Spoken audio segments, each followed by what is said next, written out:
What's going on, YouTube world? I've been tagged by one of my favorite people, Steve Benway. I will have a link in this video to his channel. He has excellent work there. He's a very soft-spoken, laid-back dude. It's a great channel to go check out at the end of the day if you just want to sit down, watch some videos, crack a beer open. I strongly recommend you check out stevebenway.com. But Steve, unfortunately, I'm going to have to twist up the tag that you sent me. I already did a video showing my 3 favorite game systems of all time. I got tagged by, at the time, Deadman72579, now known as Deadman Gaming. So here is what I'm going to do. I'm going to speak about all 3 current generation consoles, talk about their plus sides and their negative sides, and at the end, I will give my personal opinion out of the 3. If you only could have one, which one should you get? And I'll explain why. So I'm going to start this off by talking about the PS3, and this is being done in no particular order. I'm not favoring any console in terms of which one I'm talking about first. Honestly, I'm talking about the PlayStation 3 first because it's the one I have the least experience with because I've only had one for 48 hours. So here we go. The PlayStation 3, first off, is an incredible piece of technology, and it is an incredible piece of hardware. You could see the quality that went into, well, at least the fat one anyway. I have the 60 gigabyte fat model. The attention to detail, the all-around multimedia experience you get with the PlayStation 3 is probably the best out of all 3 consoles. You have the Blu-ray experience. You know, the games that are actually exclusive to the PlayStation 3 are excellent. The third-party titles, they usually get, Sony usually gets most of the third-party titles that Xbox gets, and there's really no difference between those. But they do have amazing, from what I've played, I've tried a few of them, exclusives, and that is definitely a motivation to get a PlayStation 3. The thing I have to say too, and I have played enough of it to say, is I tried Resistance Fall of Man online, and I've tried it for hours, and I haven't had any lag issues. It's not as robust as Xbox Live, but I hear a lot of people complaining about lag. I haven't had that personally, but for argument's sake, I will admit that, you know, my PS3 is literally 6 inches away from my wireless router, so maybe that's the reason why. So, as an all-around multimedia machine, especially if you're looking to get into a Blu-ray player, a good Blu-ray player, not a bargain bin, you know, Walmart special, you're going to be in the same price range as a PS3. You might as well get the PS3, because not only will you get an excellent Blu-ray player, you'll get a excellent gaming machine.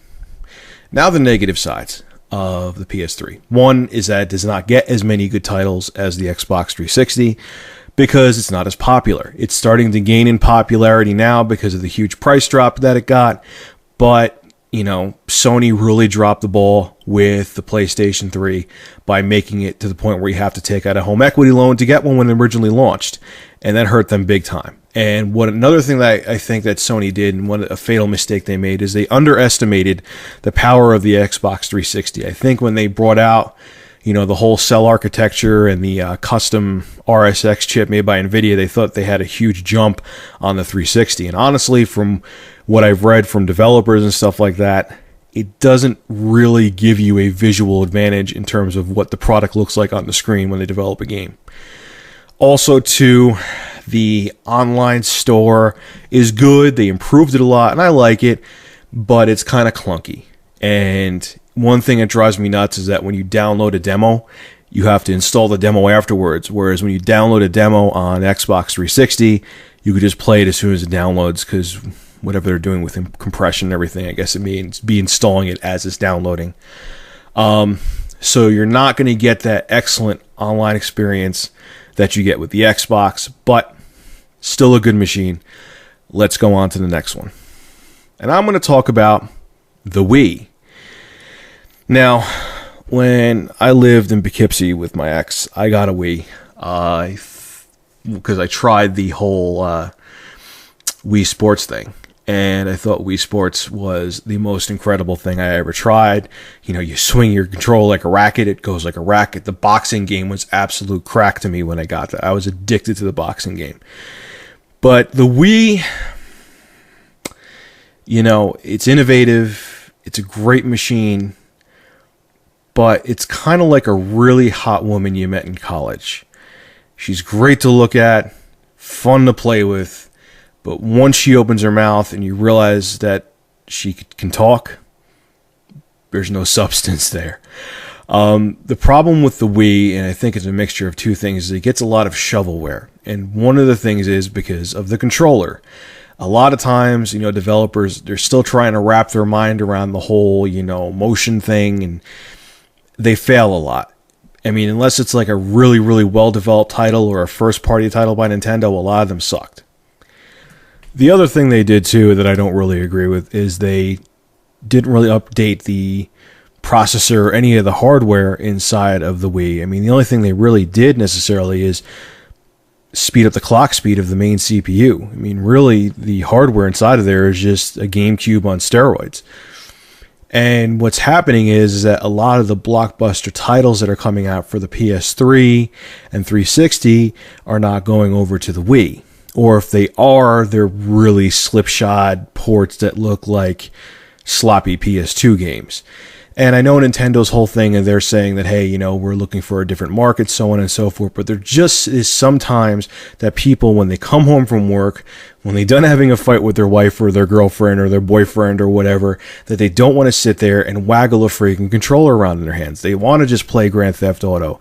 They want to just play Call of Duty 4, so on and so forth. And I think if they just added a little bit more hardware power, maybe just to get some kind of 720p graphics, maybe like a 7600 GT caliber graphics chip in there, it would have definitely made things a little easier to swallow. And I don't agree with the whole thing on how they're kind of pushing away from the hardcore gamer audience.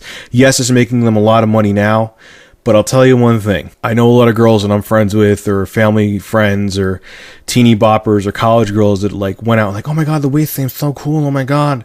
And they went out and bought it, and it's collecting dust on their, TV stand. It was a gimmick. They fell into the gimmick and they bought one. I don't think with the next generation of consoles, people are going to fall for that. They're over it. They're over the whole motion sensor technology thing in terms of it's not exciting anymore. I'm not saying it's a gimmick, but I would say out of the millions upon millions of Wii sold, 40% of them were bought and probably never used. So, online game store with the Wii is cool, but there are definitely some things they could have improved with it, and there's a lot of shovelware for the console. I mean, yes, there's a lot of great titles out there too. I do know that I've tried them, I played them, I loved them. But, unfortunately, because of the weird place the Wii is in this console, war, it's just kind of like getting a lot of shovelware because people don't really know what the hell to do with it. But moving on.